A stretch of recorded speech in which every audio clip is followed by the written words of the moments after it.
The moon is rising, dives inside our door. With darkened horizons, won't be scared no more.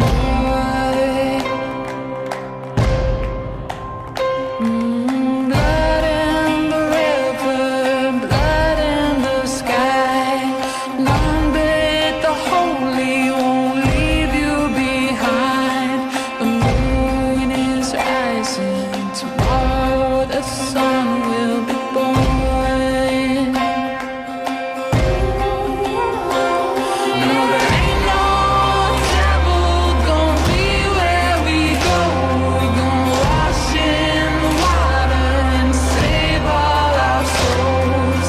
Take all the children where flood waters rolling.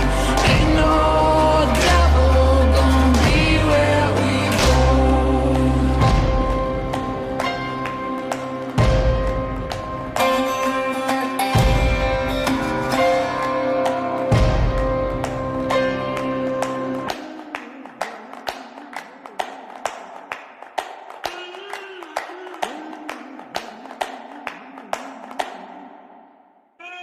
No, there ain't no devil gonna be where we go. We're gonna wash in the water and save all our souls. Take all the children where flood waters rolling. Ain't no devil gonna be where we go.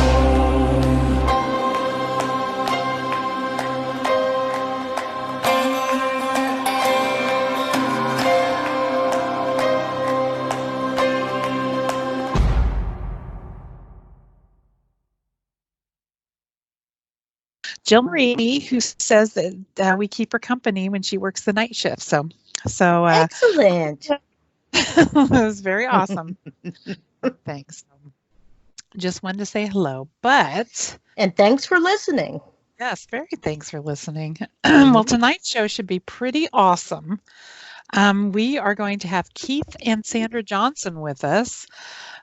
Keith and his brother Carl are demonologists, and they've also are the ones they kind of started in the very beginning of the group TAPS, if that's familiar to a lot of you, where the show Ghost Hunters was involved.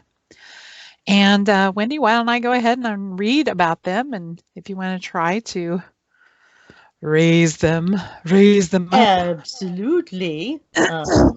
See here. So they are malevolent haunting specialists and Ghosts R N.E.A.R talk show hosts. Keith and Sandra are regularly called upon to assist individuals in dealing with alleged malevolent paranormal phenomena or potential inhuman infestation in their homes. Together, they have over 50 years' experience as paranormal investigators. Keith has had an interest in the paranormal since he was a teenager when he had phenomena occur in his home. In the 70s, he was a member of the paranormal research group Parapsychology Investigation and Research Organization out of Rhode Island College. Keith has been featured on the SyFy channel's Ghost Hunters as a consulting demonologist. Both Keith and Sandra are former core members of the Atlantic Paranormal Society, or other words, TAPS. They have been featured as demonology consultants in 2 first season episodes of the A&E series Paranormal State as well, and assisting with documentaries dealing with the paranormal, including Haunted Rhode Island and New Gravity Media's 14 Degrees. Keith was recently featured in the Halloween 2-hour special of Ghost Adventures, returning to the Harrisville, Rhode Island house made famous in The Conjuring. So I think we'll stop there because I have some questions that'll deal with them. But have they joined us yet? Not that I saw. It told me that they were unavailable, but perhaps we just missed them. I don't know. Well, then I'll keep reading. Okay. Let me pull that up again. Oops.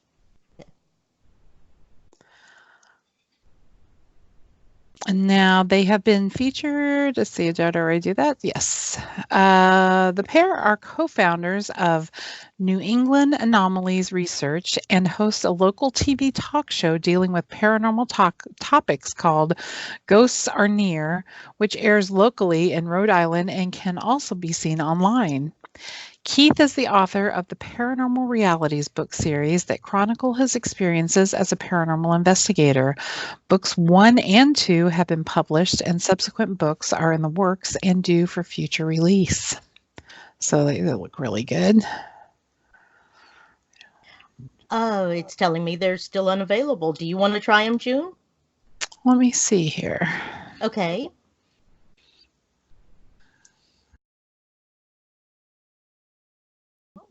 Ghosts R N.E.A.R joined the show.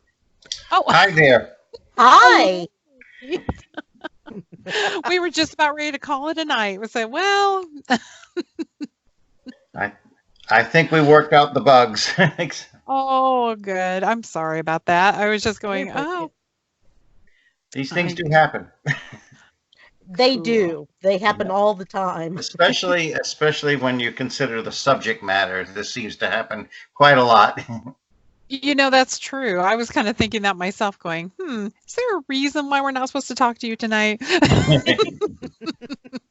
It's kind of like the book of Andrea Perrin and all kinds of bugs occurring at that time, too. Oh, yeah. Yeah, I'm not surprised at that at all. But I wasn't sure, if you wanted to reschedule or if you, just want to go ahead and talk tonight. It's like, it's completely up to you. Might as well talk tonight, as long as we're here. We're all together. So. Absolutely. Well, welcome. I'm June, and this is Wendy. It's really great to hear your voice and see you. Yeah. I guess we don't see you. It's like here. Let me get my thing up here, and we'll kind of edit this around to hopefully make it a little more smoother tonight. The first hour here. Yes. But let me get myself not so discombobulated here. Okay. So I know I read your bio a little bit ago, but I was just you wonder, is Sandra with you, or is it? No, she had to retire for the evening. She's got an early day tomorrow. Actually, we both do, but yeah, she had to retire for the evening because she got our son to bed and everything. So. Oh, well, I was gonna say, if you're sure you don't want to reschedule, we're completely fine with that, because I know. I'm fine now, as long as we're here, Okay, I just want to double check, but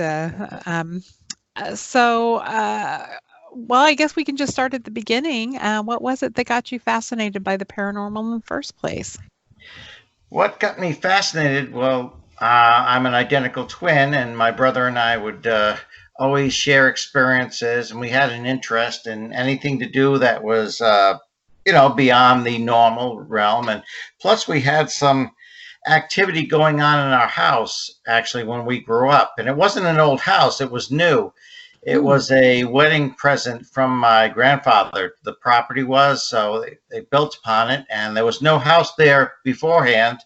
So it was a brand new house at the time. My brother and I moved into it when we were not quite 3 years old. So every once in a while, things would happen that we couldn't explain, and my parents couldn't explain either.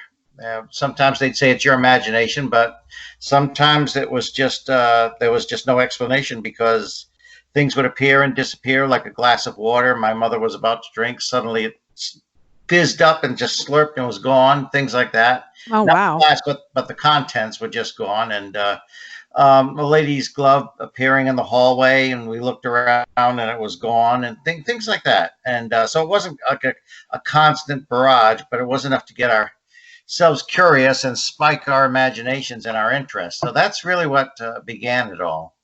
Oh, wow. I can see that, but well, one of the things too, it's like I was just kind of wondering how you and Sandra met. How we met? We actually met in theater. We actually met doing theater. It wasn't on a paranormal adventure or anything like that. We met in theater. We were doing theater, and I played the prince, and Sandra was a lady in waiting, and it was the story of the princess and the pea. So it's like a Cute. comedy version of it. It was called Once Upon a Once Mattress. Upon a Mattress. I was going to say, I thought it was Yes, Once Upon a right. Mattress. That's actually what made Carol Burnett famous and the Hallmark Hall of Fame live performances. So yeah, that was a fun show to do, and that's how we really got together. Oh, that's really fun. And how long have you been together now?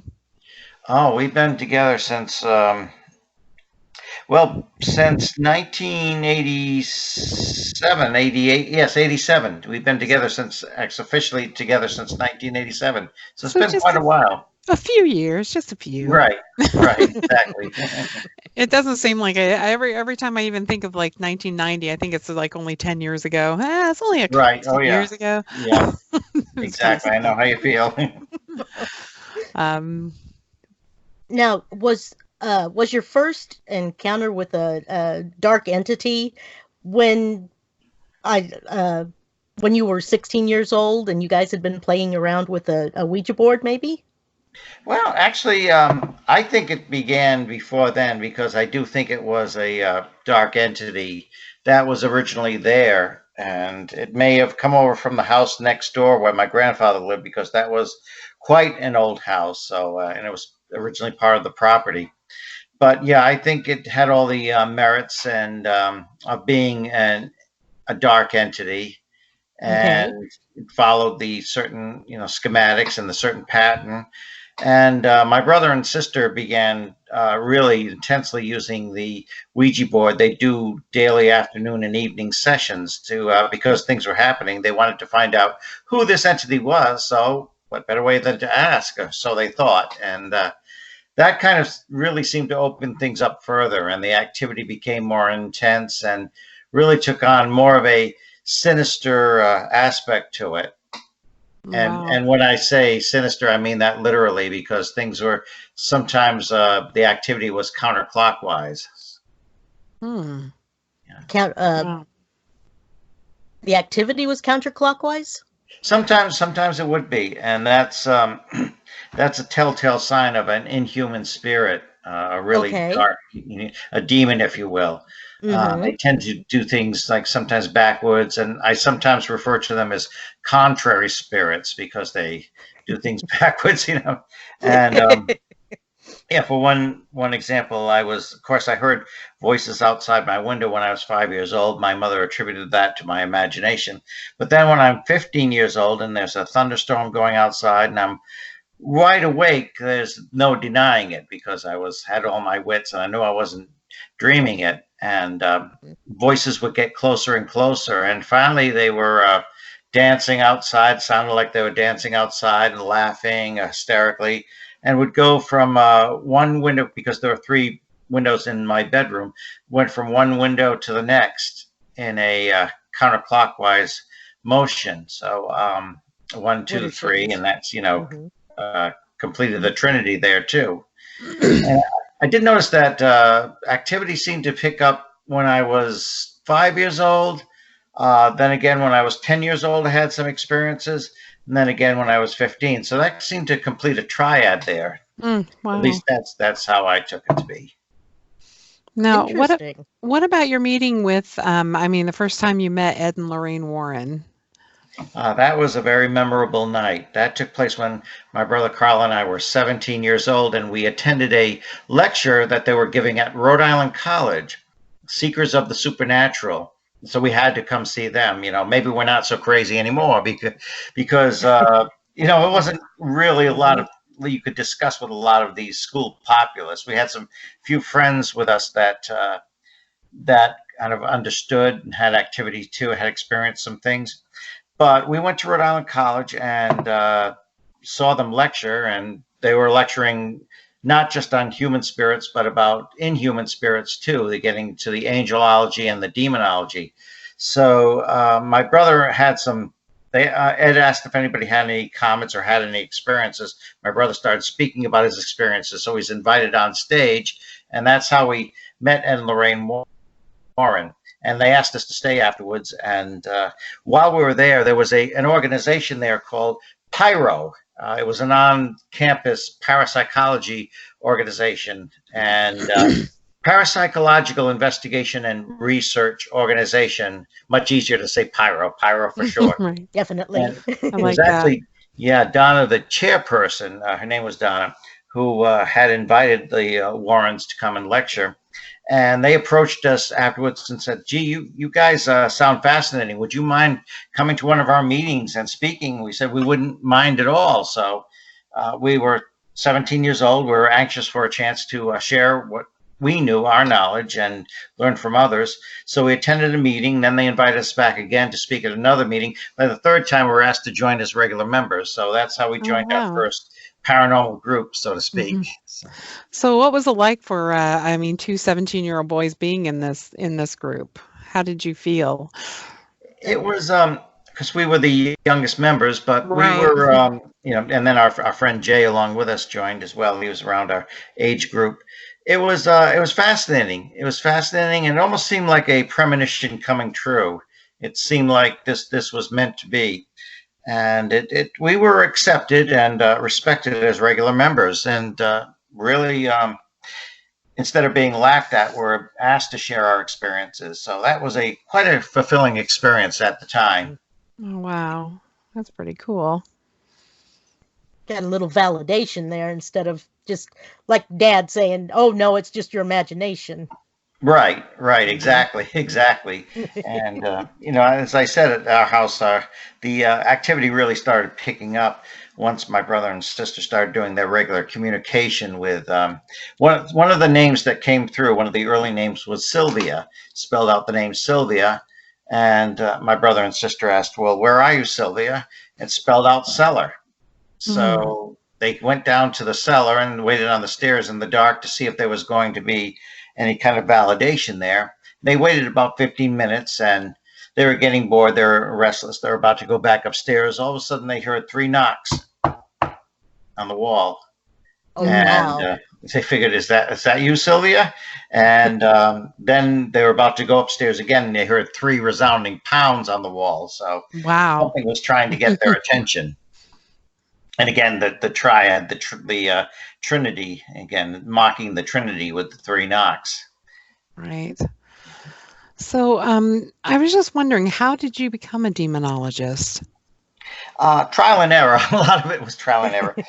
But actually, it's not so much that I started out to be a demonologist, but I did want to help people. I felt I was being called, that I have this, not that I considered myself an expert in any way, shape, or form, but of course I was brought up in a Christian household too, so I did study the Bible quite a bit.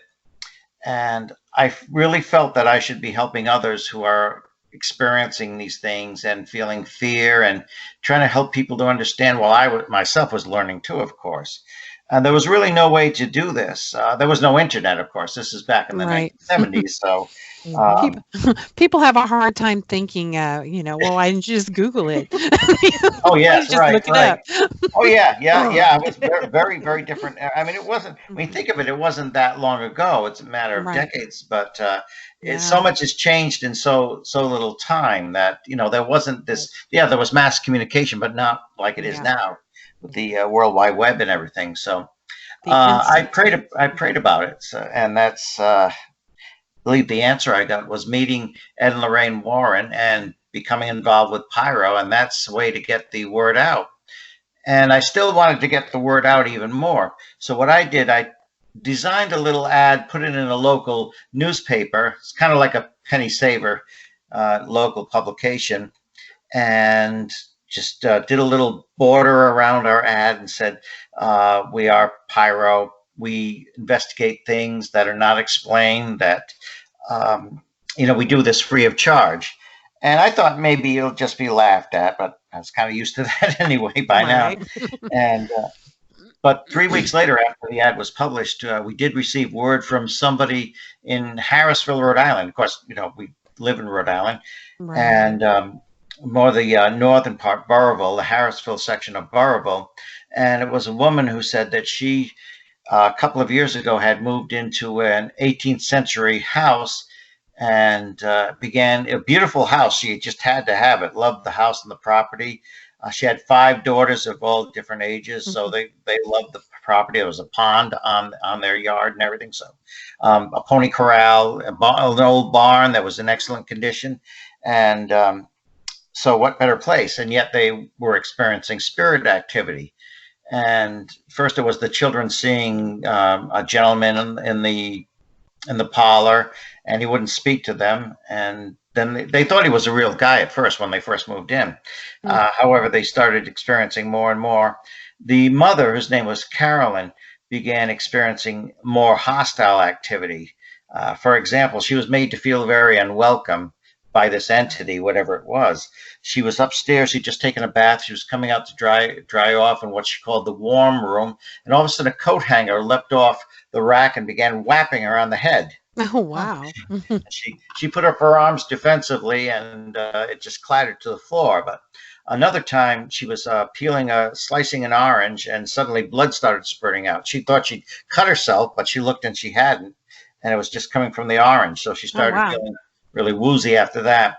And still another time, she was in the old barn, and suddenly a scythe that was on the wall just leapt off. It was nailed onto the wall, just leapt off and spiraled down, nearly decapitating her, just missed her head.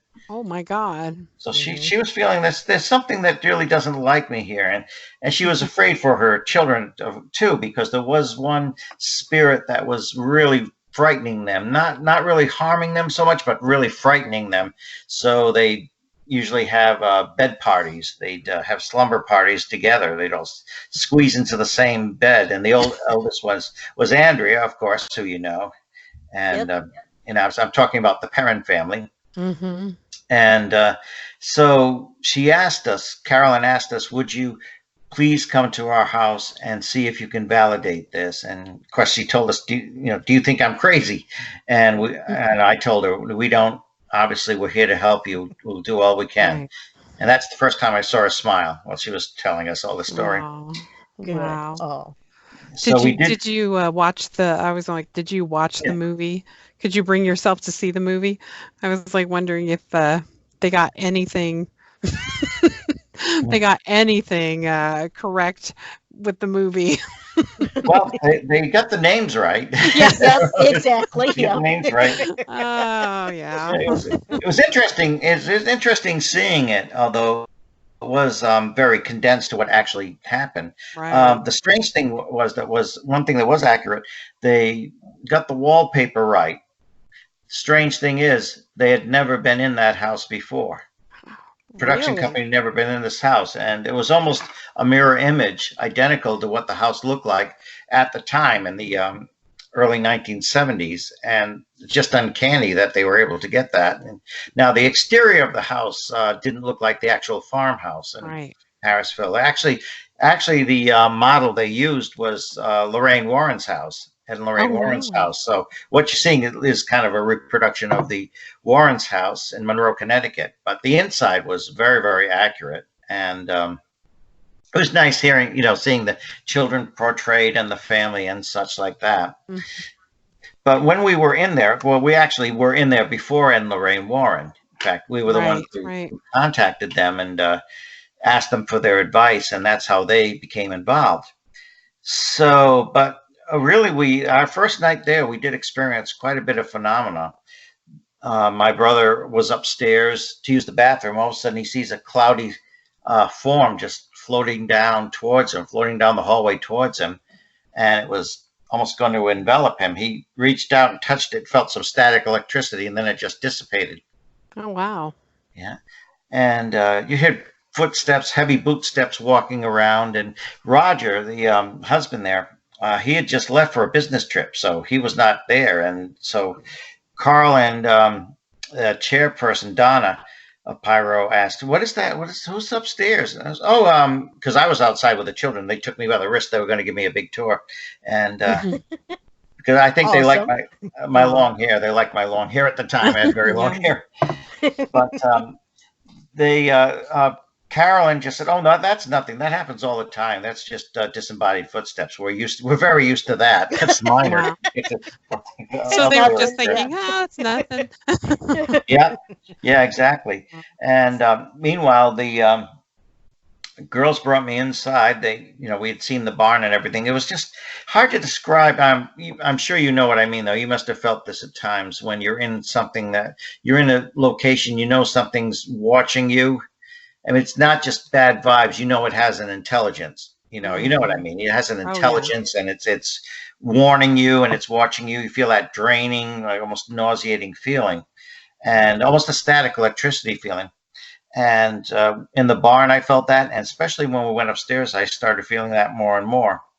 And the girls were telling me, they also had a friend that was sleeping over with them that night. The girls were telling me how frightened they were. Now, there was a window next to where I was sitting in that bedroom upstairs. This window, of course, its house was built in 1736. And this old window just could not, it was August and the humidity could not close the window. Roger had even taken a hammer trying to close it. It just would not close no matter what. It's just too swollen. And so they were telling me how frightened they were. I asked them, "Do you have any religious beliefs?" Because I had brought my Bible with me. I was not going to go unprotected. I had been praying the whole way over. And I asked them if they had any particular religious beliefs. And they said, "Oh, yes, we're Catholic. We're all Catholic." So I said, "Okay, well, try calling upon the name of Jesus." As soon as I said the name of Jesus, that window slammed with such tremendous force. Wow. It almost shook the room. It was just wham. Just that split second. And then you felt this almost like you were in a bubble. You felt the air closing in around you. It became very, very static, but a draining pulsating. You could feel it pulsating. And the girls all felt it too. They were screaming. And one of them, Nancy, who was sitting on the bed, got slapped on the left side of the head. Then again, you get the counterclockwise motion. She gets slapped on the left side of the head, screaming and crying, "Somebody slapped my head." She almost got thrown off the bed. So I kept praying. I said, "Don't be afraid. Jesus is more powerful." And when I used the name of Jesus again, suddenly it stopped. The activity just stopped completely. And it didn't leave the house, but it certainly left the room. You could feel the atmosphere was clear, breathable again. And they all looked up and said, "It's gone. It's gone." So we went downstairs after that. And Carolyn just looked up surprised because they were all pigpiling me. They were kissing me and hugging me. We feel so much safer now. We feel so much safer. So I would say that night was a success. Our chairperson Donna was very. She said, "I'm not walking around this house for anything. You guys can walk around if you want. I'm not." But she was very glad she was there and able to help. And we said we'd come back the next Saturday. We'll be back here. And if you experience anything in the meantime, please don't hesitate to call.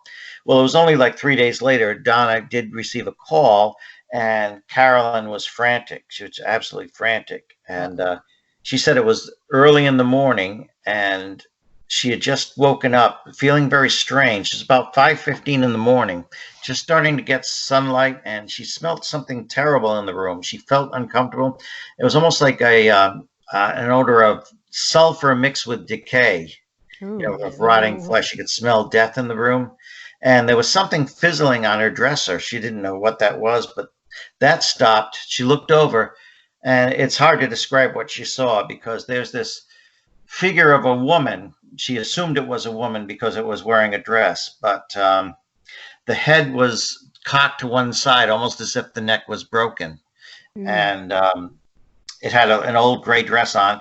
The fingers were just like broken twigs of bone. The fingers were just broken off, and the face was just unrecognizable as a human face. It's just like a mass of almost like crinkled paper. Carolyn later described it as a desiccated hornet's nest. That's what it looked like. Wow. But then this was just floating there, and she hit Roger, tried to wake him up, but he just would not wake up.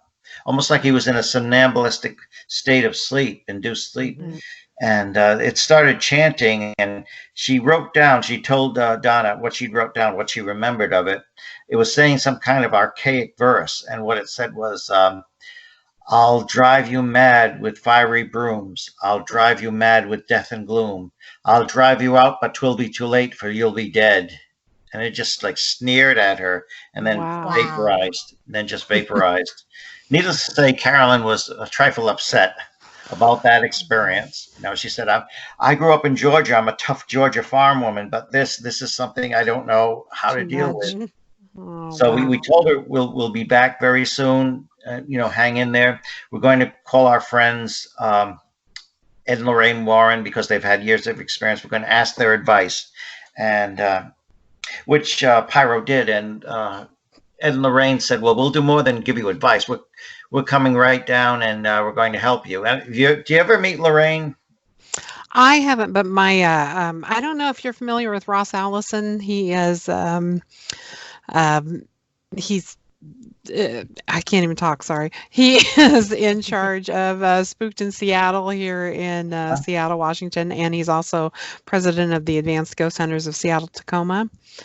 I don't know. He's written about 7 books. He's good friends with Johnny Zaffis too, and Oh, yeah. everything. And he got to work with Ed and Lorraine for a while in a couple of cases. So he's told me some really, really fun stories about them. Right. So, If you've yes. ever seen Lorraine in an interview, she's always, "Oh dear, oh, honey, you know, don't worry, honey, we'll be right there. We'll be right there." And Yeah. so they did come down and they did join us on the Perrin case, and they experienced some things. And of course, there was rumors, there were stories in the town, and it was hard to pick apart what was historic fact and what was actually rumors. Right. For example, I can imagine. yeah, there was a story that an elderly woman had hanged herself in the barn out and back, and that would account for the woman that with the broken neck, looking like she had a broken neck. And although I personally did not believe this was a human spirit, to this day I don't believe it was a human spirit. I think it was mocking a human. It was mocking the human form by appearing so corpse-like and as if it had been a suicide. But and there was, of course, the rumors about Bathsheba Sherman. And Bathsheba Sherman was a local farm woman, did not live in that house, did not actually live in the house, and not related to the family. See, that was the Arnold estate. And the Perrin family were the first family that were not in some way directly related to the Arnold family. And that's one reason that things, and of course, young girls of all various ages too.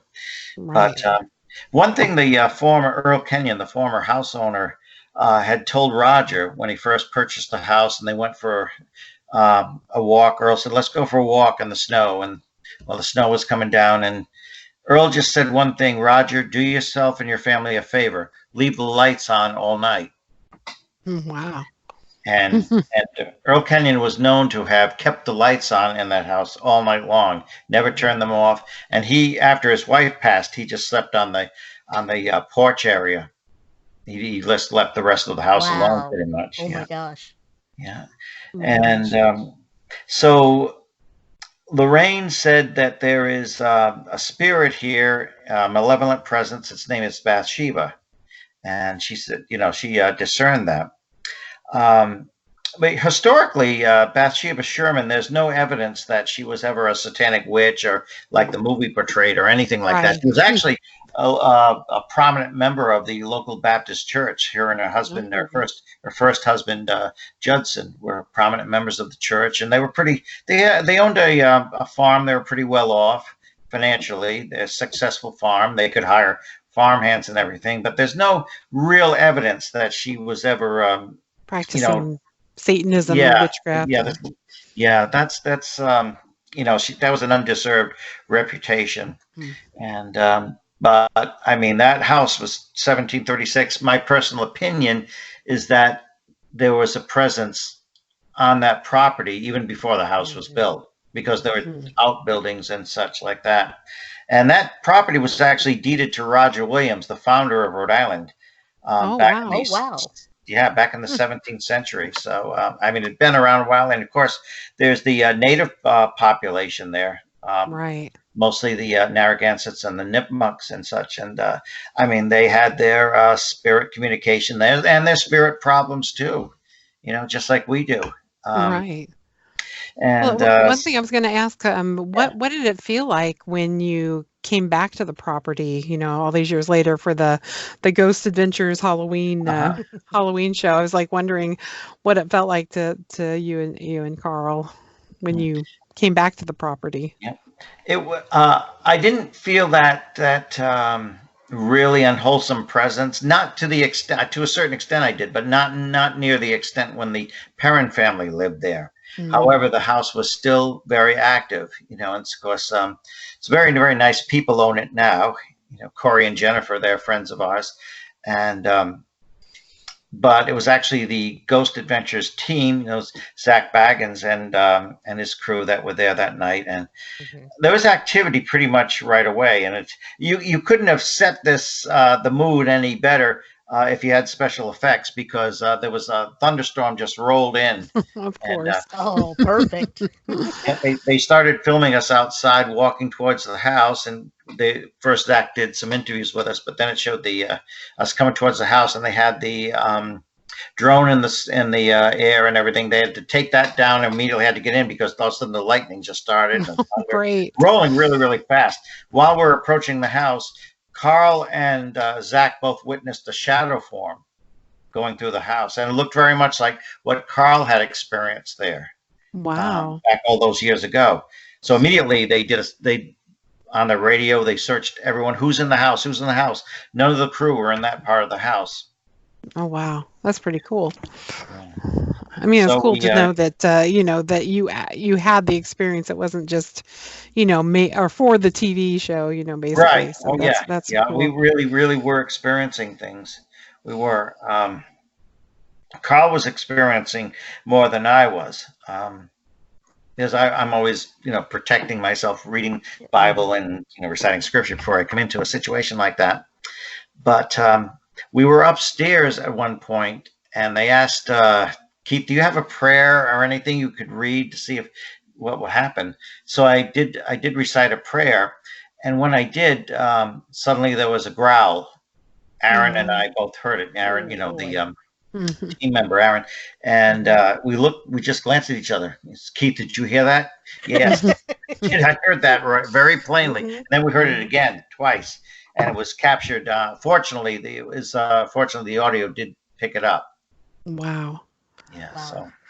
So I mean, this was all real, what we're experiencing, and the lightning flashing outside and all that. It was just the whole I might have had to atmosphere. have taken my chances outside at that point, but that's Right, me. yeah. I'll go pray outside in the lightning storm.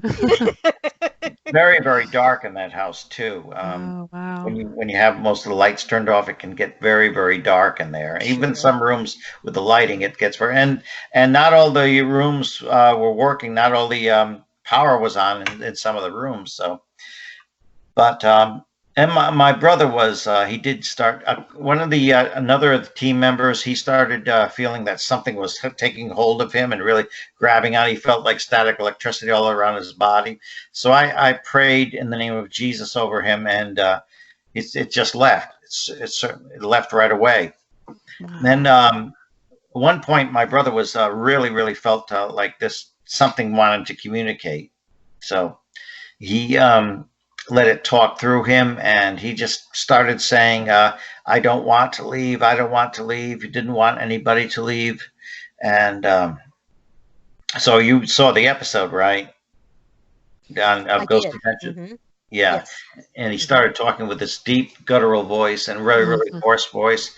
And of course, I became really concerned, so I came in and I was praying over him as well.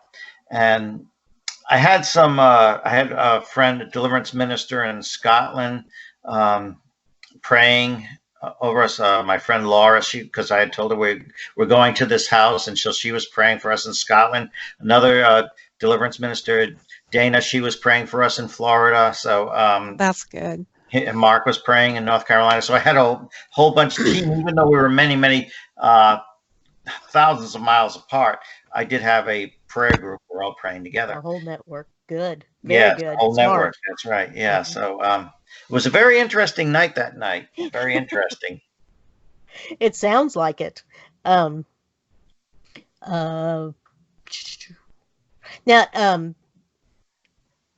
was any of your concern for your brother? Do you get feelings off of him? Do you guys kind of feed off each other's My microphone came unplugged. thought Sorry. waves, or yeah, do you have the twin connection going? Often we do. Yep, often we Mhm. do. My wife Sandra and I have that too. You know, when you're close to Nice. somebody, you just naturally, anticipate their feelings, and you can kind Mhm. of feed off each other and everything. But it's mostly the way Carl was speaking and carrying on like that that made me very, very concerned. I mean, I didn't Sure. Yeah, want I'm it. sure. Yeah, I Yeah. didn't want it to take hold of him and not leave. It's just Mhm. so that's why I did lay hands on him and pray for him. And I told him, all your friends, all my deliverance minister friends are praying too. And Zach started getting touched, and he was getting really upset by that. He really, really upset. It felt almost invasive to him. He was jumping, something touched the back of his neck, and really, really bothered him. And he was very upset as well. So it was quite, it was like a reunion being back there. I'm sure. But I'm glad we were able to do some good and help out and kind of point the way that this there is a reality here. There was a presence there, and whatever was there, I believe, is still there. Now it's depending on who's there in the house and who owns the house. Sometimes it'll be more subdued than others. Like the former homeowners did experience some activity, but not near what the parents did. And Okay. Do you think and a now, lot of it too was kind of generated by the young girls that maybe not generated, but maybe it was drawn to them too by their yes, young I do. energy? Yeah, and I Mhm. think that the main entity, the most hostile entity, was actually trying to create some kind of bizarre family unit there. That's what it seemed like. Um, that it was trying to create a family situation with itself as the matriarchal figure, and Lord knows what it was actually trying to do to Mhm. manipulate them, but it did seem to have that. It actually played on Roger quite a bit. Now, when that entity first materialized in Carolyn's room, Roger finally did wake up, and he had bleeding gouges on his Ooh. back.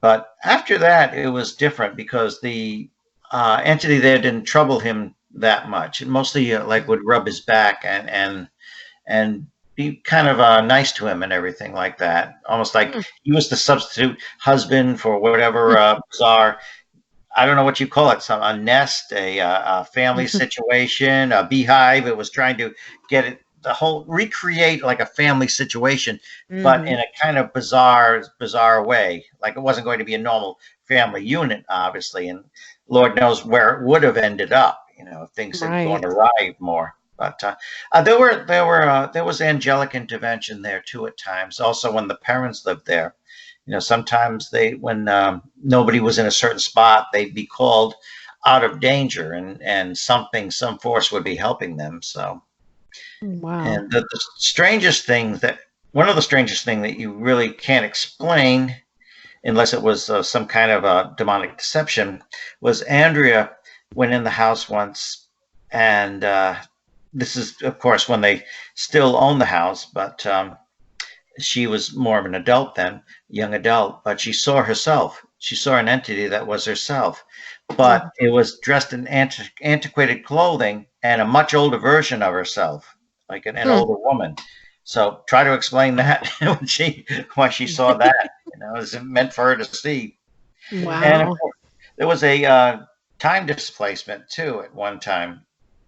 They Carolyn at one point was walking through one of the rooms, and it was a closed-off fireplace. Suddenly, she turned around, and there was the fireplace open, and there's a different family. She witnessed a different family there, and Oh, they're wow. wearing old clothes, like maybe from the I guess early 1800s or so. And Mhm. there's a woman there setting the table for supper, and there's two children scampering around, and the woman's calling them to come for supper, come sit down to the supper table. And there's two young men drinking out of steins, and they were pewter steins. Now, of course, pewter was outlawed in the mid 1800s because of the lead content. Yes.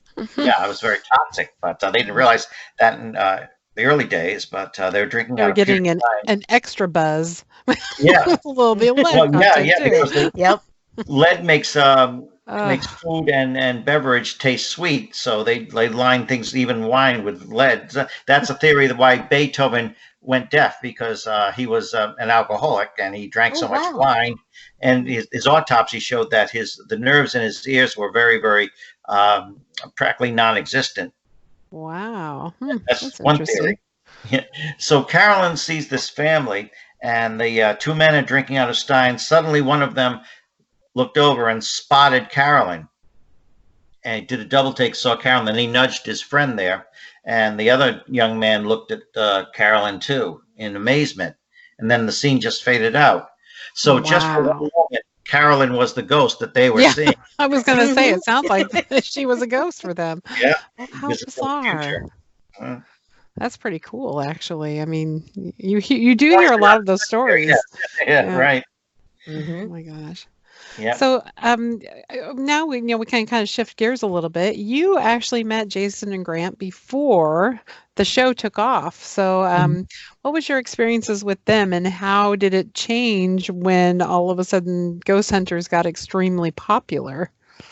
Well, it was we were a very tight knit group for quite a while, and we had some experiences like going up to. We were called in for a demonic case in Skowhegan, Maine, and we were actually snowed in there. We were going to stay overnight anyway, but if we wanted to, we couldn't have left. So because wow. of snow drifts and everything. I Oh, mean, good. yeah, it's by the grace of God we made it there in one piece, because we saw like 4 or 5 accidents Oh gosh. with SUVs, just like we were in, tipped over on the way. So Oh man. yeah, but that was quite an intense case.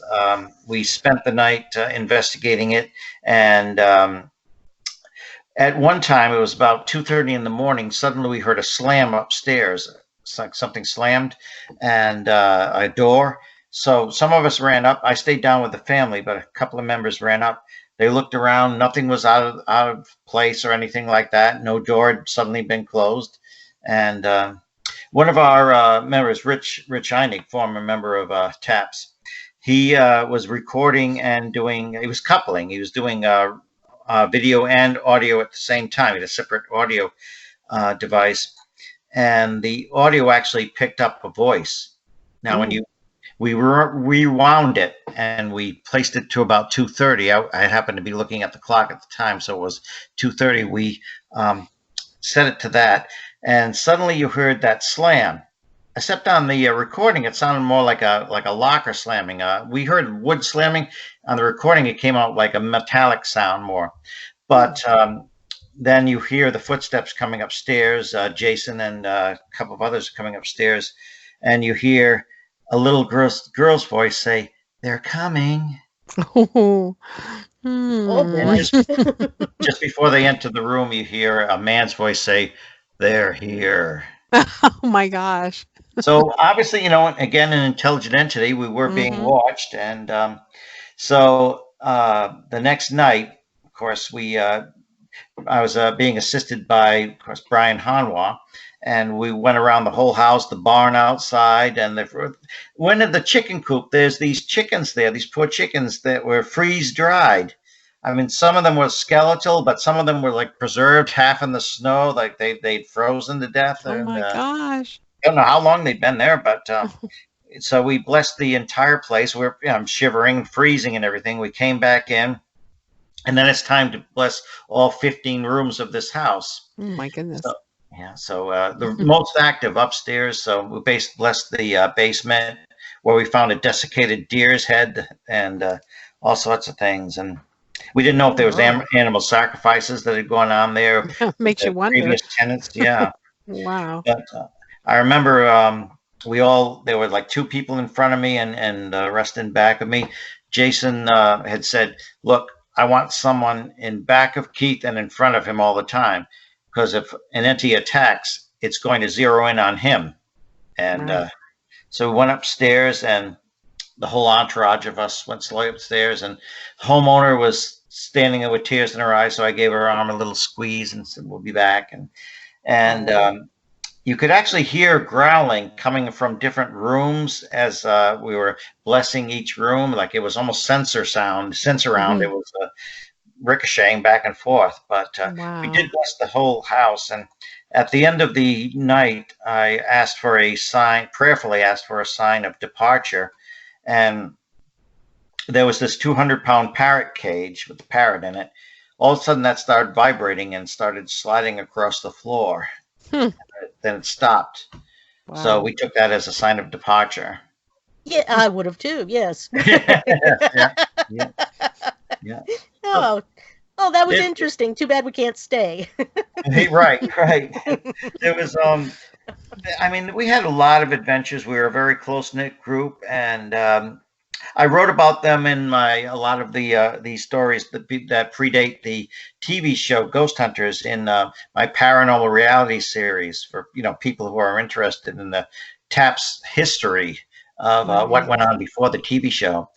And of course, when the TV show started, it's we were told it's going to be just exactly like our regular interventions and investigations, just that, with clients that are agreeable, there'll be a camera crew following you, but otherwise just be yourselves. And of course, it didn't work out like that. Right. There's just so much involved, and you trying to do case after case and find those that are hopefully legit.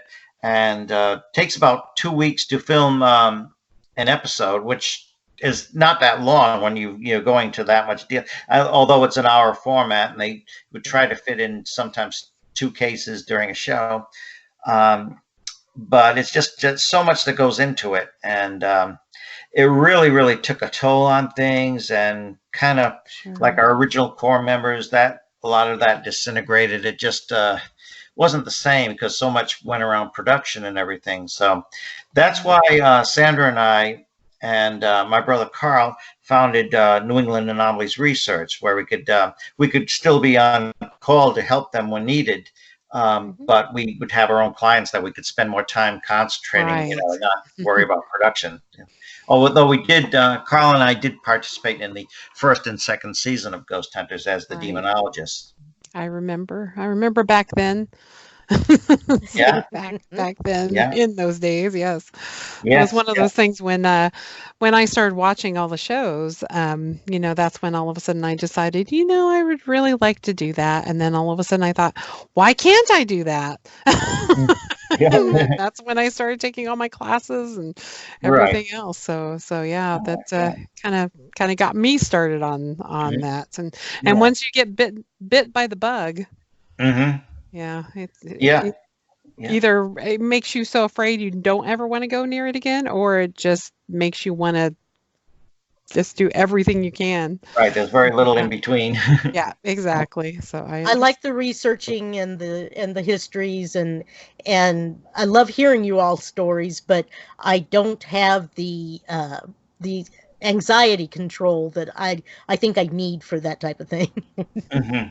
Well, when you go around with just recording and not even doing like a question and answer session, it's amazing that the number of EVP that you will sometimes find recorded, even if you weren't asking questions. Right. And that shows like we have a whole company of witnesses around you that you don't see, and you don't see something, you just assume that it's not there, but then you realize that how that there is a whole other dimension there that we don't necessarily see unless it materializes in some way. But for example, when we're in the Gohegan home, one of the daughters of the house was asking, why are these spirits here?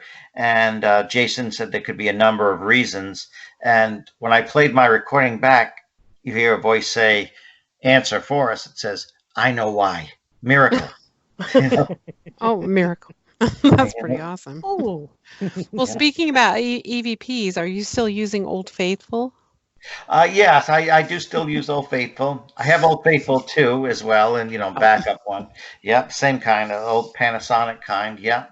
But I don't really do like the EVP sessions anymore. Like I've gotten away with that, away from that over the years, question and answer, because it's really, so much after. After you've been doing this for quite a while, it can be considered an invitation, and they're, always looking for ways to attach themselves and things like that. And of course, there's obviously these spirits can be very deceptive too. Like one case in Marlborough, Mass, we had prior to the TV show, just very close before the TV show. A woman had gotten into a lot of trouble. Her and her family and their friends had formed this amateur paranormal group. Not that they're, necessarily all professional, but they were just starting out. And they went to an abandoned asylum, and she felt this intuition that, and being a mother herself, she was very sensitive to this, that a little girl needed her help and was lost there. And so she verbally told this little girl, "Oh, I'll take care of you. Come home with me." And it did. It did. Uh-oh. And after a while, it was not acting like a little girl so much. And by the time we were called in, she was going into trances where she didn't remember. She lost time. It was actually speaking in another voice. She was coming very, very close to actual possession. Wow. But fortunately, we did get there in time. And the fact that her apartment was next to a power station didn't help either, because all this Powering up. All the EMF. unhealthy energy coming in Yeah. and such like that. But we were able to help out, and it's interesting. We had a member of TAPS who was never on the TV show. His name was Chris Angelo. He's 22 years old.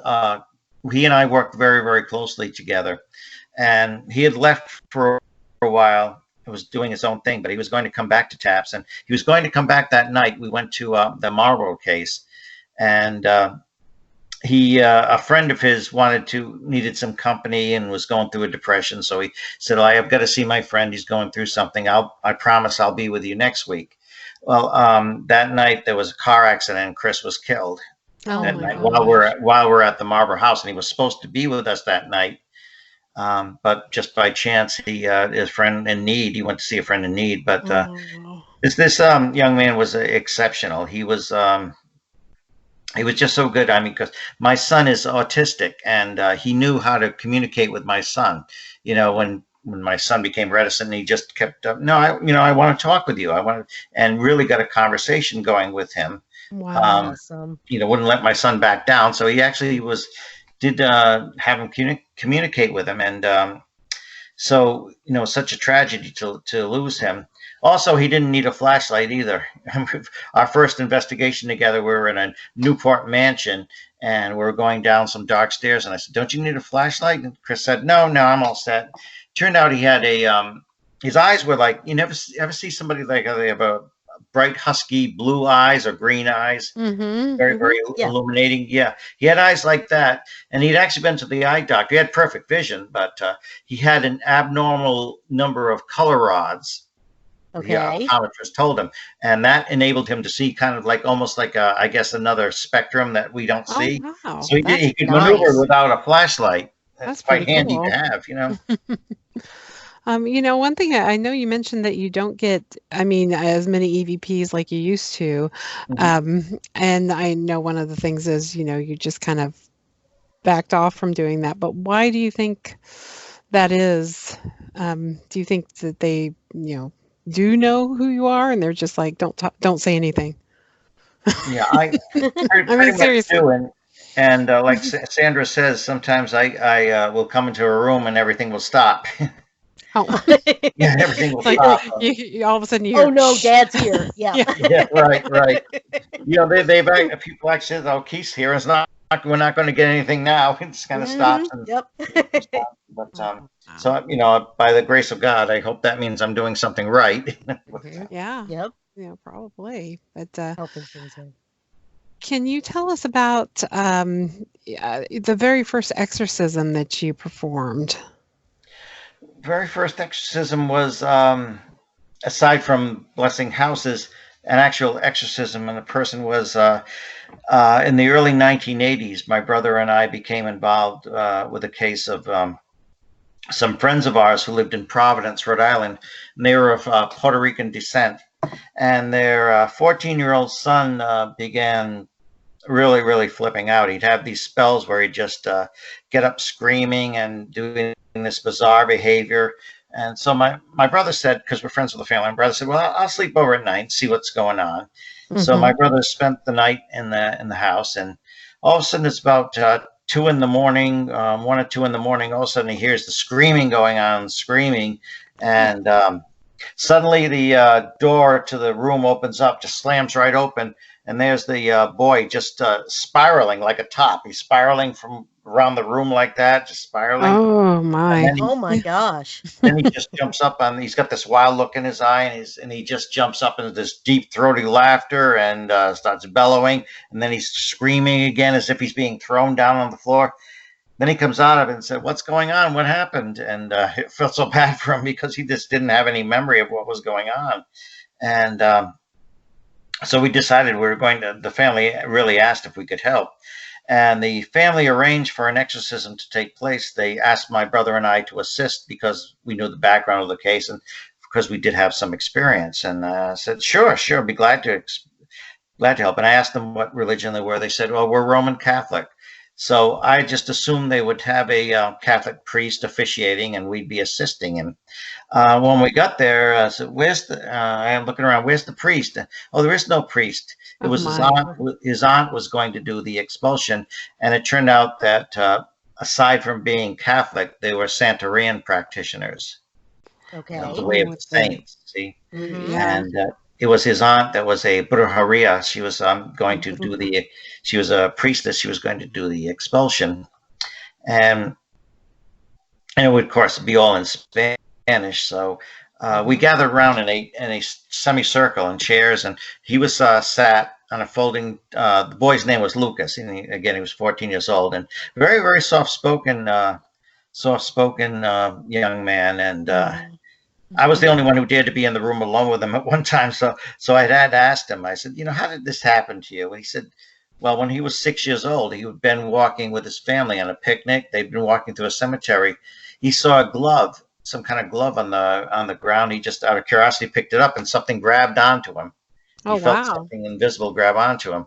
Now, who knows, that glove could have been used in profane worship. We don't know where it came from, but he said that night a spirit came into his room. It was a crazy looking old man, said, "You belong to me now." Oh, great.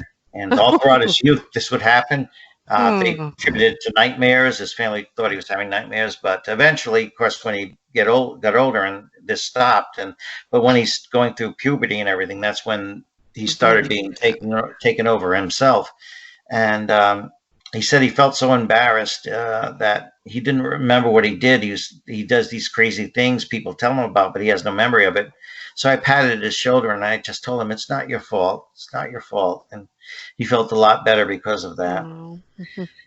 So anyway, we're in a semicircle sitting around, and she starts, the aunt starts the intonation, and he's just looking a little embarrassed, smiling there. Lucas is sitting in the center, and suddenly you felt the atmosphere change. I call that the aura. The same thing like was in the Perrin household in Harrisville.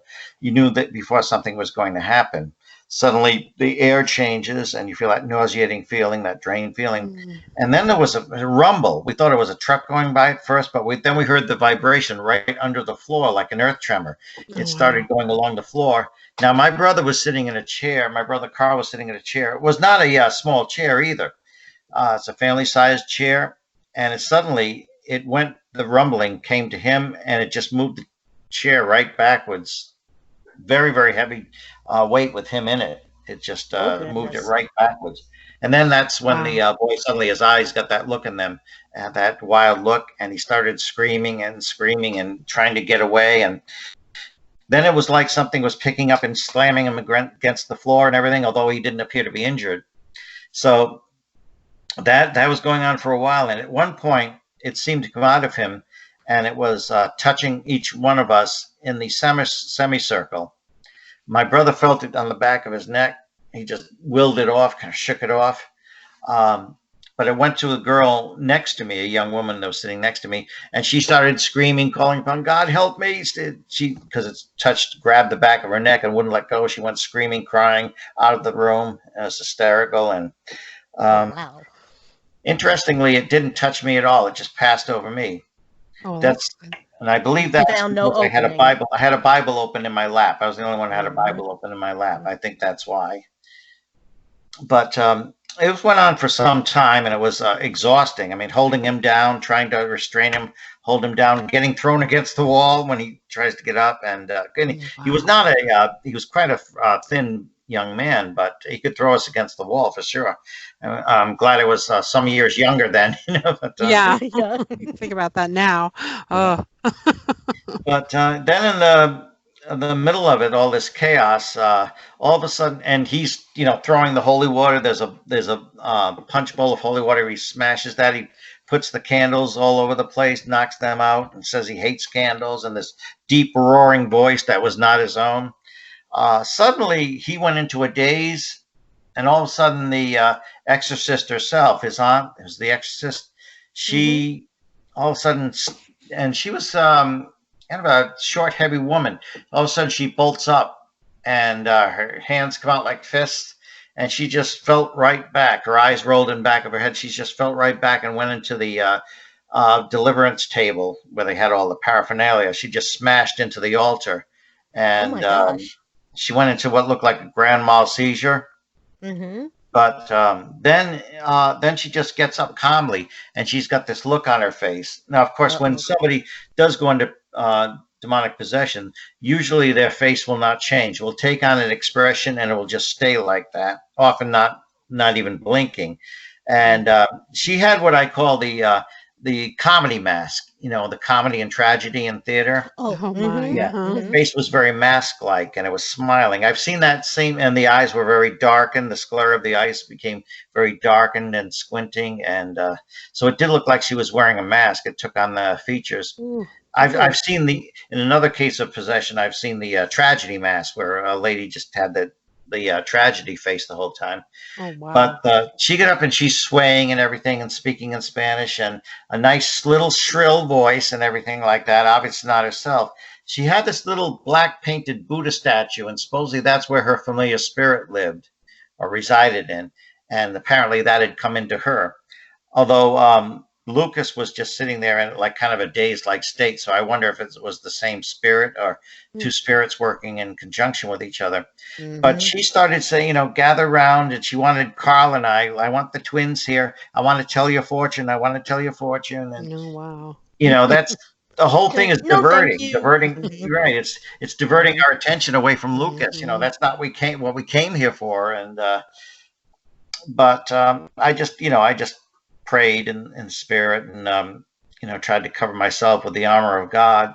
And, so it didn't affect me, but it really, Lucas was not getting the help he needed. So, and of course, the exorcist herself is out of it, but they say he was better afterwards because he was just kind of in a tired, dazed state and everything. But I had my doubts that he was really, really delivered. I really had my doubts. They pronounced him delivered, but a couple of weeks later, they were driving. He was driving. He was with his family in the back seat. And they drove past a church, apparently, where mass was being held, and a Sunday morning. And he started freaking out. He started screaming and going. They had to drive and turn a corner really quick to get him out of there. As soon as they were out of the area, he went back to normal. Oh wow.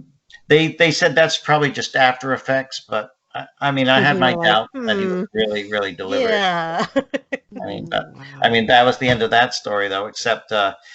Unfortunately, the exorcist, his aunt, she had a beautiful 19-year-old daughter.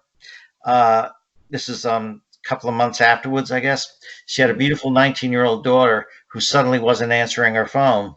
Uh-oh. And so they had to get the landlord to get the key and open it up. They found out she'd been decomposing in there for a few days, like 3 or 4 days.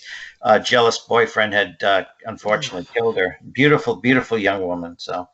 And she, obviously, her mother collapsed during the funeral and had to be carried out. And it was just a terrible tragedy all around.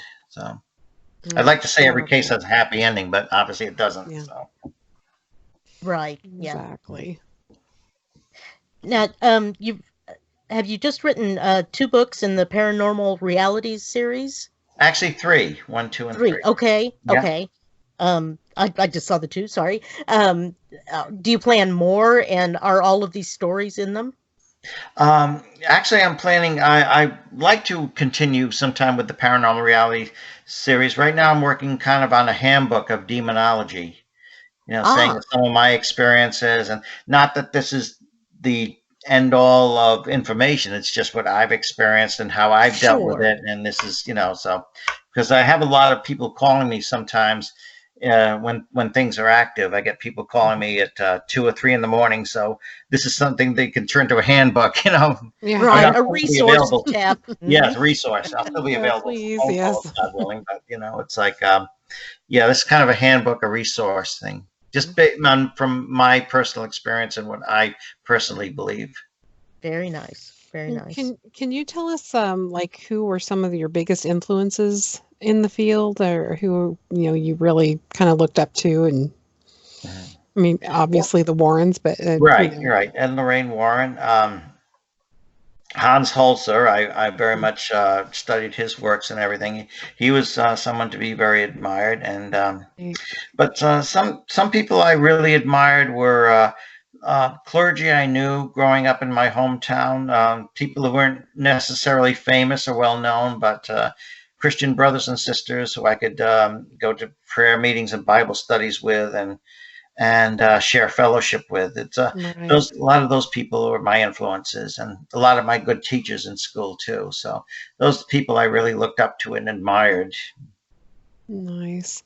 Do you have any? I know that you had worked with Rosemary Ellen Guiley.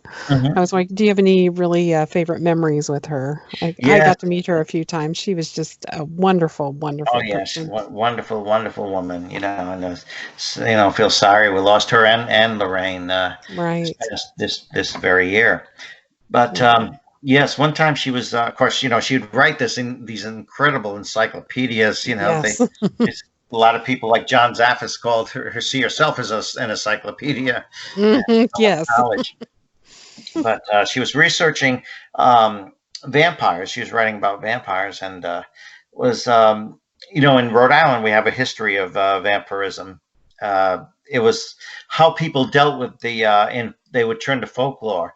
Back in the 18th and 19th century, they would actually, when one family member after another was dying of a communicable disease, medical science couldn't help them, so they turned to folklore. They would go out in the backyard of the local burial ground and dig up relatives who had recently died until they found an incorruptible. If they found somebody that they thought had not properly decomposed, they would disrupt the corpse, hold an exorcism that may include burning the heart and other vital organs, and then reburying the corpse. Now, sometimes it seemed to work, sometimes it didn't. But actually, Rosemary was researching that, so I showed her where a local cemetery was that there was a suspected vampire who wasn't really a vampire. She was just a case of mistaken identity.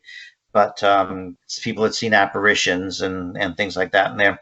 Another legend that in that area that was and I wrote about this in a chapter in one of the Paranormal Realities books, is the Phantom Dogs of Hell's Gate. And there's a Hell's Gate around there, and these phantom dogs. There was a woman that was a recluse there. Her name was Mary, and she figures into the mistaken identity thing too. So, but she was thought to be a witch because any woman that lives alone with 2 dogs is a witch, right? Back then, of course. right? And of course they didn't mean that somebody who reveres nature. Obviously, she did. She loved animals, but they thought she was some kind of satanic witch and everything. So and she was rumors and everything like that. But the people have seen these 2 dogs around there for many, many years, and they're 2 mongrel dogs. Anyway, Rosemary, we're in this cemetery, and these dogs will never come in the cemetery gates. They'll just go around it. But Interesting. She went to do an EVP session. Rosemary turned on her tape recorder. Suddenly, the batteries were dead, totally dead. And she just put them in. They were fresh batteries. She had just opened it up. But She said, "Oh, my batteries are suddenly dead." She, well, I've got some more in my car. She turned to walk, and all of a sudden, there's this. The two dogs are right there at the beginning of the cemetery, and they bark, and then they turn, and she just froze. I didn't know this until she explained to me that she actually had a fear of dogs Oh, wow. because Oh, she'd been, darn. when she was 13 years old, she'd been chased and bitten by one on her bicycle. So I walked her out to the edge of the cemetery. We looked around, and they must have gone really fast because there was no sign of them whatsoever. Oh, wow. I did get them barking. One of them barking on audio though, so I've got that. Unfortunately, I wasn't videotaping, but I did get it on audio. So were those the phantom dogs of Hell's Gate? They were. They looked exactly like they'd been described. Two mongrel dogs, one kind of tannish color, one smaller than the other. I don't know if it was my imagination, but one of them seemed to move unnaturally, almost like in slow motion, but then it was gone. So a lot of people have described those two dogs being there. This is in Wow. West Greenwich, Rhode Island, or as the locals say, West Greenwich, but West Greenwich, Rhode Island. And Right. yeah, so if I see those dogs again, I'll know they're phantoms because it's like 20 years, 30 Right. years they've been spotted. Then you more really than know. that, so, yeah. Oh, wow. But that was a good memory with Rosemary. Oh, yeah, Oh, I she bet was a so. wonderful person. Hmm. But hey, in your opinion, or what do you think? As one of the questions I like to ask and hear what other people think. What is your opinion? What shadow people are? Hmm. Shadow people, I believe they are inhuman. They're non-human entities, and they're kind of. I don't think they're deceased people. I really think they're inhuman spirits, and they seem to be like a particular kind of entity. Sometimes they're harbingers. They'll show up when somebody's about to die or some catastrophe is going on. They seem to be news bearers of bad news. They also seem to be attention getters because they seem to want you to see them. They make themselves known for a brief period and then vanish. I know that I haven't had a personal encounter with one, but Sandra, my wife Sandra's had two. One when she was about 19 years old, and she was taking a nap, and a family member walked by the bedroom and saw a huge, like a 6 foot tall shadow figure. It was so dark that it actually stood out in the darkened bedroom. It's like a Wow. total absence of light, and it seemed to be wearing a monk's cowl, and it was just staring down at her. Now, this is before she was involved in the work or anything to do with the spirit deliverance, but she, as Sandra explains it, these things do not exist in time as we know it. So maybe they knew what she was going to, this particular entity knew what she was going to be involved with down the line years later. But that family member didn't tell her 2 or 3 days afterwards because he was afraid of scaring her. That's why he kept it to himself. But another time we were in Altoona for a convention, Univcon, which Ryan Buell used to put on. And we were staying in this nice little bed and breakfast house called the Yellow House in Altoona, and very nice, quaint house. But we were getting ready to leave. Sandra was making coffee for our trip the next morning. And there was a little porch outside the front of the house. Suddenly she looked up and she saw something, and it was this ball. It was black. It seemed to be a shadow figure, but it wasn't in humanoid form, and it was bouncing around and just gave her such a startled feeling that she felt energy coming out of her body when she saw it. And then it just bounced off and back to this little church that was in the meeting house. Church was in the yard. It just bounced in back of there. What we didn't know is there was a cemetery there until we went exploring. We found that there was a little historical cemetery there in the back. Yeah, so that's our second. And that building was used as a Masonic hall at one time too. We started talking to one of the neighbors. I was keeping up the cemetery, and she said that was a meeting house, a Masonic hall, and a church at one time.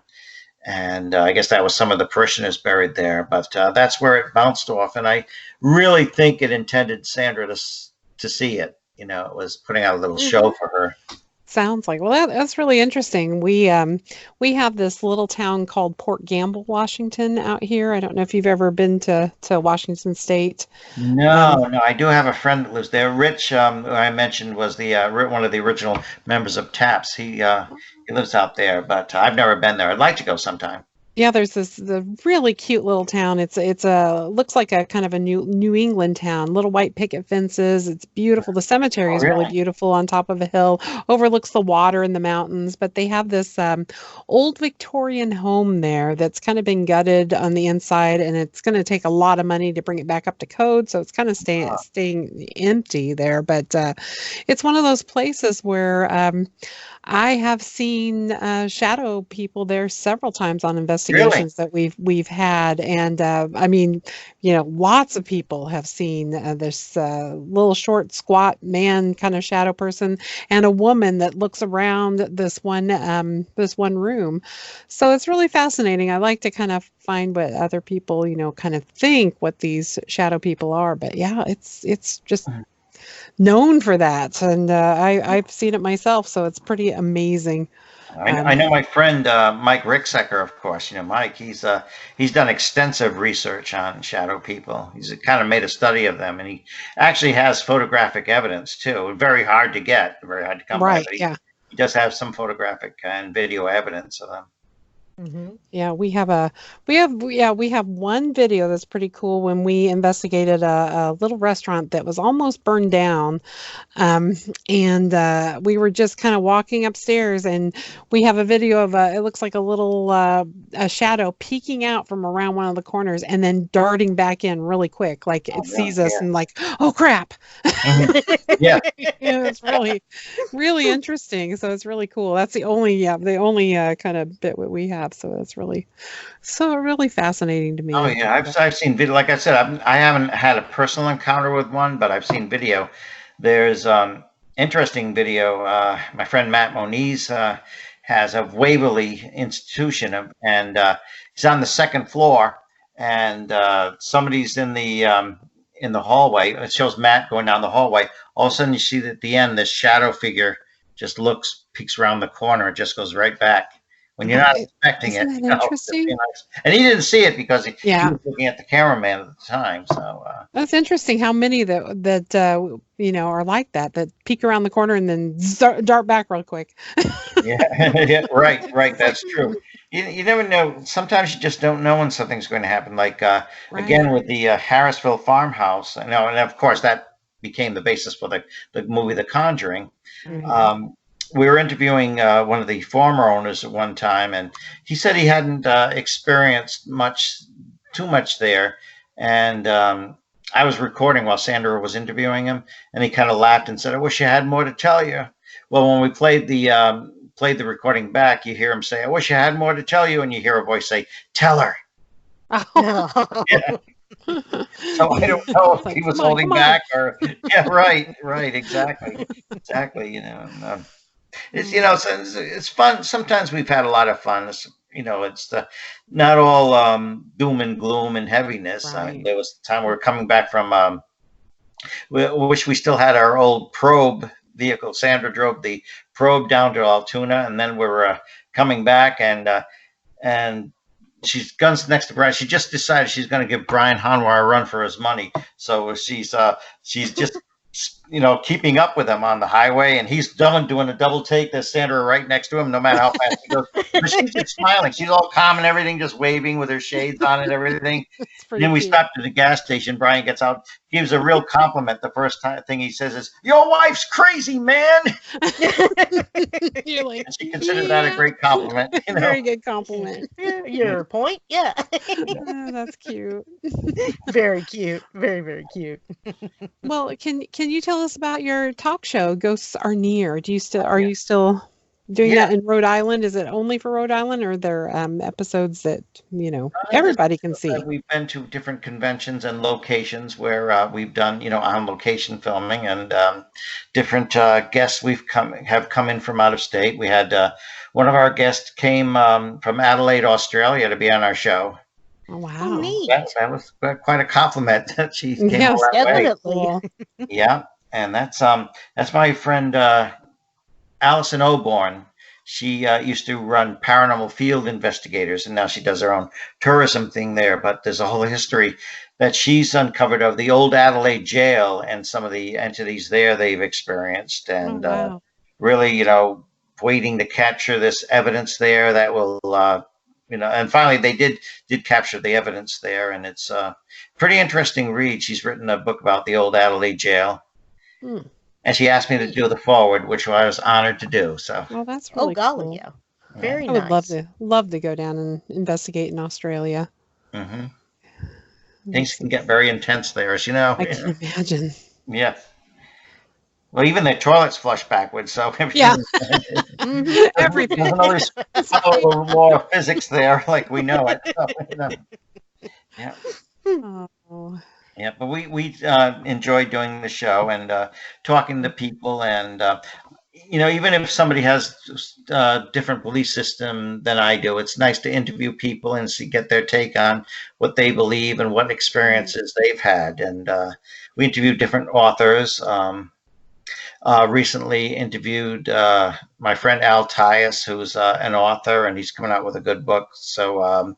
A lot of different people of various beliefs and experiences have been on our show. So that's why we enjoy doing it and always meeting new people. That's very cool. We're a lot that same way.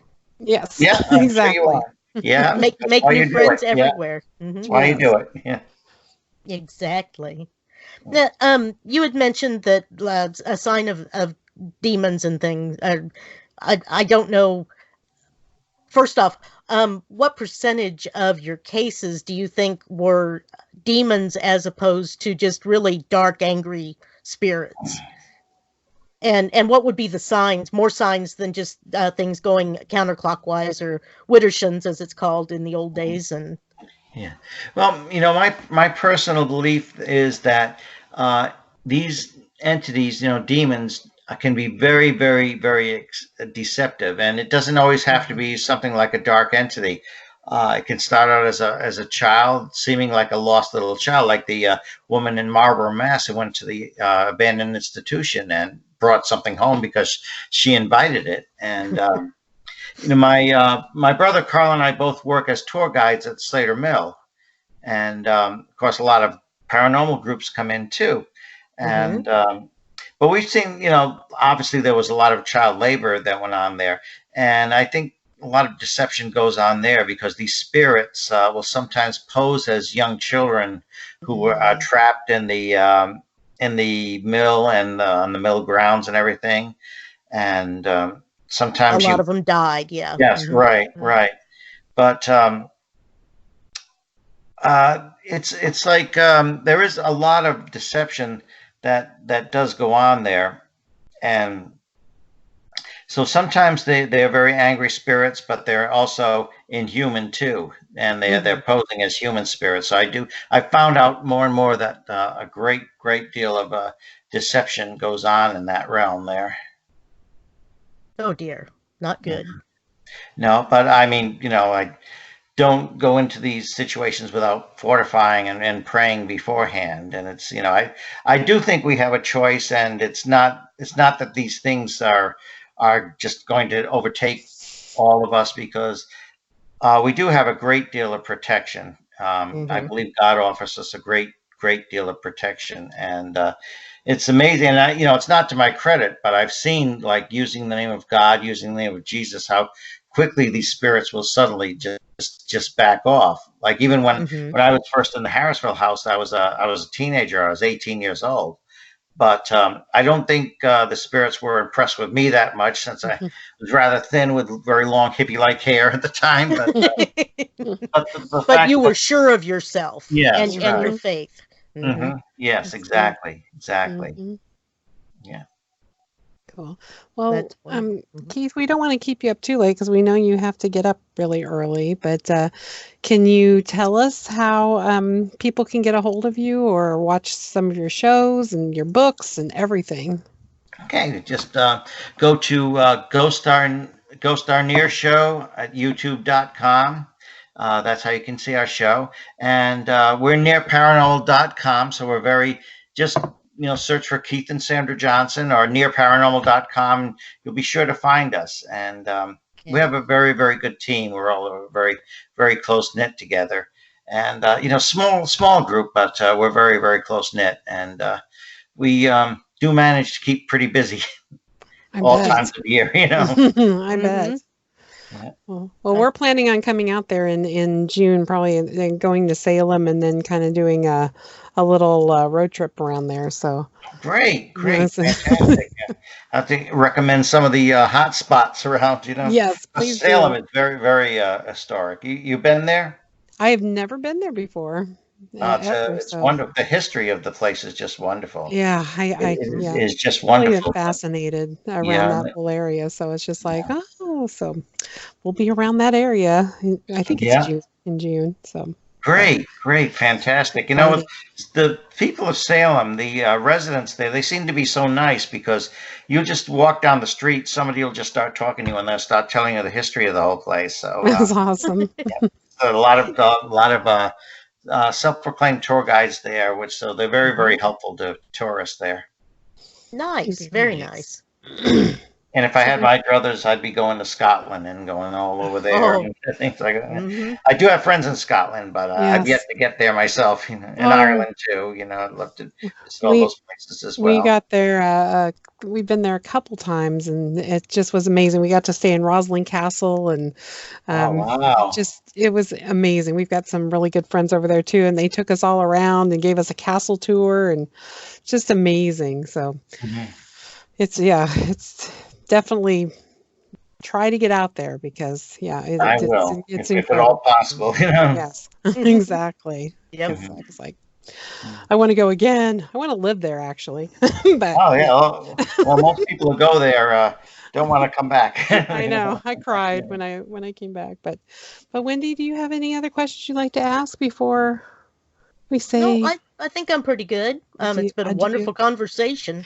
Yes, I'm sorry that we had our techie difficulties and everything. But I mean, like I said, it's especially with the subject matter. I mean, I remember I had some friends that were just starting a show, and I was the first guest on their show, and a few weeks later they called, can you come back and kind of do a blessing on the studio here? So Sandra and I did, and we prayed in the studio, and they hadn't had any problems since. Good, good. Awesome.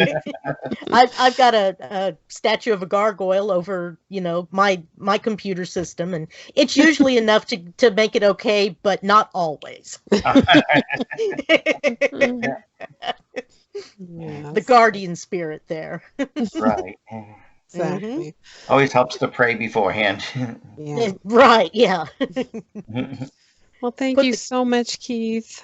We just really, really appreciate you coming on, spending time, and staying up so late. Because I know the East Coast it's 12:30 now, so it's like,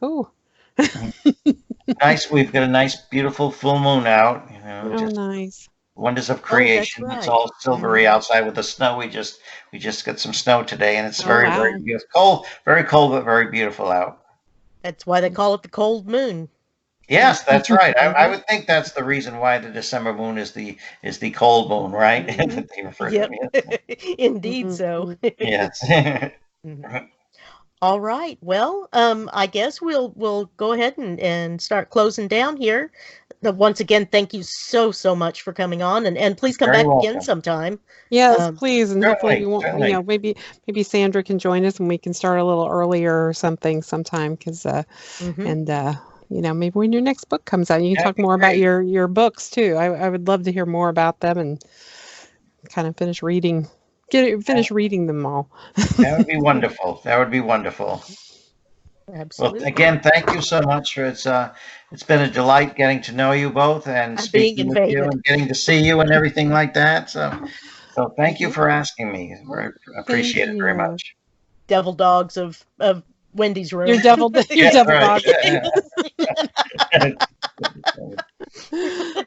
Looks very beautiful, very beautiful. Oh, thanks. We don't tell them that; it goes straight to their heads. Well, yeah, they the old guy with the hip rope. Exactly. All righty then. I guess we'll play a song as we go out, and we'll talk to everybody next week. Bye, Okay. everyone. Thank All right. you. Thank you so Bye-bye. much. Bye. Okay, and we are muted. What? Yes. Come talk to Jill.